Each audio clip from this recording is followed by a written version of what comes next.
President പദവിയിലേക്ക് വീണ്ടും എത്താൻ 13 ദിനങ്ങൾ മാത്രം ശേഷിക്കെ നിയുക്ത അമേരിക്കൻ പ്രസിഡന്റ് ഡൊണാൾഡ് ട്രംപ് തന്റെ മാർ-എ-ലാഗോ എസ്റ്റേറ്റിൽ വെച്ച് ഒരു സുദീർഘമായ പത്രസമ്മേളനം നടന്നു.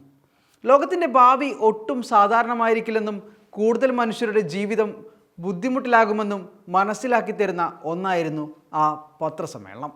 അമേരിക്കയുടെ കഴുകൻ കണ്ണുകൾ മിഡിൽ ഈസ്റ്റിൽ പതിവ് പോലെ കൂടുതൽ ഭീകരമാക്കുകയും അത് മറ്റ് രാജ്യങ്ങളിലേക്കും മറ്റു ഭാഗങ്ങളിലേക്കും കൂടി എത്തുമെന്നും ട്രംപിൻ്റെ വാക്കുകൾ സൂചിപ്പിക്കുന്നു. ജനുവരി 20 ട്രംപ് തൻ്റെ രണ്ടാം ഊഴത്തിൽ സത്യപ്രതിജ്ഞ ചെയ്യുമ്പോൾ ഇപ്പോൾ പറയുന്നത് പ്രാവർത്തികമാക്കിയാൽ അത് ലോകത്തിൻ്റെ അന്തരീക്ഷം കൂടുതൽ കലുഷിതമാക്കും. താൻ സത്യപ്രതിജ്ഞ ചെയ്യുന്നതിന് മുമ്പ് മുഴുവൻ ബന്ദികളെയും വിട്ടുനൽകിയില്ലെങ്കിൽ പലസ്തീനിലെ അവസ്ഥ കൂടുതൽ ഭീകരമാകുമെന്ന് ഹമാസിൻ്റെ മുന്നറിയിപ്പ് നൽകുകയായിരുന്നു ട്രംപ്.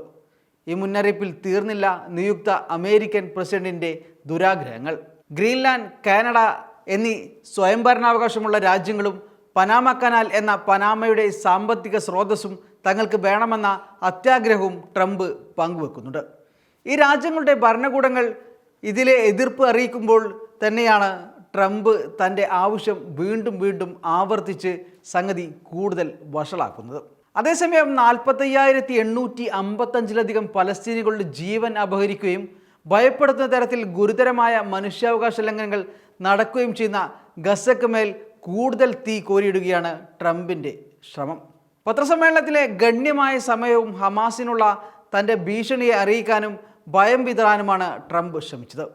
താൻ അധികാരമേറ്റെടുക്കുമ്പോഴേക്ക് ഹമാസ് തടവുകാരെ വിട്ടയച്ചില്ലെങ്കിൽ മിഡിൽ ഈസ്റ്റിൽ എല്ലാ നരകവും പൊട്ടിത്തെറിക്കുമെന്നാണ് ട്രംപിൻ്റെ ഭീഷണി. നിങ്ങളുടെ വിലപേശലിൽ ഇടപെടണമെന്ന് എനിക്ക് ആഗ്രഹമില്ല, പക്ഷേ വൈറ്റ് ഹൗസിൽ അധികാരത്തിലേറുമ്പോൾ നിങ്ങളുടെ കൈവശമുള്ള ബന്ദികൾ അവരുടെ വീട്ടിൽ തിരിച്ചെത്തിയിരിക്കണം, ഇല്ലെങ്കിൽ പശ്ചിമേഷ്യയിലെ നിങ്ങളുടെ എല്ലാ കേന്ദ്രങ്ങളും നശിപ്പിക്കും, ട്രംപ് പറയുന്നു. ചില നിരീക്ഷകർ ട്രംപിൻ്റെ പ്രസ്താവനയെ ഗസയിൽ US നടത്താൻ ഒരുങ്ങുന്ന സൈനിക ഇടപെടലിൻ്റെ ഭീഷണിയായാണ് വ്യാഖ്യാനിക്കുന്നത്. ഇസ്രായേലിനുള്ള സൈനിക സഹായം വർദ്ധിപ്പിച്ച് നിലവിലെ പ്രസിഡന്റ് ജോ ബൈഡൻ സ്ഥാനമൊഴിയുമ്പോഴാണ് കൂടുതൽ ഗുരുതരമായ പ്രസ്താവനയുമായി പുതിയ പ്രസിഡന്റ് എത്തുന്നത്. വാർത്താസമ്മേളനത്തിൽ താങ്കൾ എന്താണ് ഉദ്ദേശിച്ചതെന്ന് വിശദീകരിക്കാൻ മാധ്യമപ്രവർത്തകർ ആവശ്യപ്പെട്ടപ്പോൾ ട്രംപ് പരിഹാസച്ചുവയോടെ പറഞ്ഞത്, ഞാൻ അത് നിങ്ങൾക്കായി നിർവചിക്കേണ്ടതുണ്ടോ? ആ ബന്ദികൾ തിരിച്ചെത്തിയില്ലെങ്കിൽ എല്ലാം തകരുമെന്നാണ്. അത് ഹമാസിന് നല്ലതല്ല, അത് ആർക്കും നല്ലതല്ല. ഞാൻ കൂടുതലൊന്നും പറയേണ്ടതില്ല, എന്താണോ പറഞ്ഞത് അതിൽ എല്ലാം ഉണ്ടെന്നും പറഞ്ഞാണ് ട്രംപ് തൻ്റെ മറുപടി അവസാനിപ്പിക്കുന്നത്.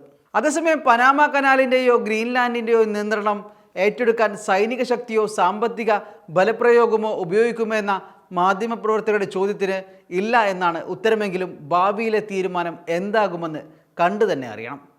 പനാമ കനാൽ നമ്മുടെ രാജ്യത്തിന് അത്യന്താപേക്ഷികമാണ് എന്നാണ് കനാലിൻ്റെ കാര്യത്തിൽ ട്രംപിന് പറയാനുള്ളത്.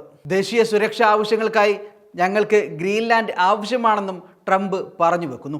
എന്നാൽ ഗ്രീൻലാൻഡിൻ്റെയും ഡെൻമാർക്കിൻ്റെയും പ്രധാനമന്ത്രിമാർ ഈ സാധ്യത തള്ളിക്കളയുന്നുണ്ട്. US-ൻ്റെ ഏറ്റവും വലിയ വ്യാപാര പങ്കാളികളിൽ ഒരാളായ കാനഡയോടുള്ള തൻ്റെ ഉദ്ദേശങ്ങളെക്കുറിച്ചും ട്രംപ് പ്രസ്താവനകൾ നടത്തിയിട്ടുണ്ട്.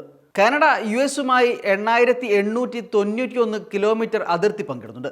US-ൻ്റെ 51ാമത്തെ സംസ്ഥാനമായി കാനഡ മാറണമെന്നാണ് ട്രംപിൻ്റെ ആവശ്യം. ട്രംപിൻ്റെ ആവശ്യങ്ങളുടെ പട്ടിക ലോകമാകെ വ്യാപിക്കുകയാണ്. തങ്ങളുടെ വരുതിയിൽ നിൽക്കുന്ന ഒരു മിഡിൽ ഈസ്റ്റിനായുള്ള അവരുടെ ദീർഘകാലത്തെ ആവശ്യത്തിന് പിന്നാലെയാണ് ഇപ്പോൾ ആ കണ്ണുകൾ കാനഡയിലേക്കും ഗ്രീൻലാൻഡിലേക്കും Panama കനാലിലേക്കുമൊക്കെ നീളുന്നത്. Waytonikah.com, the exclusive Muslim matrimonial site.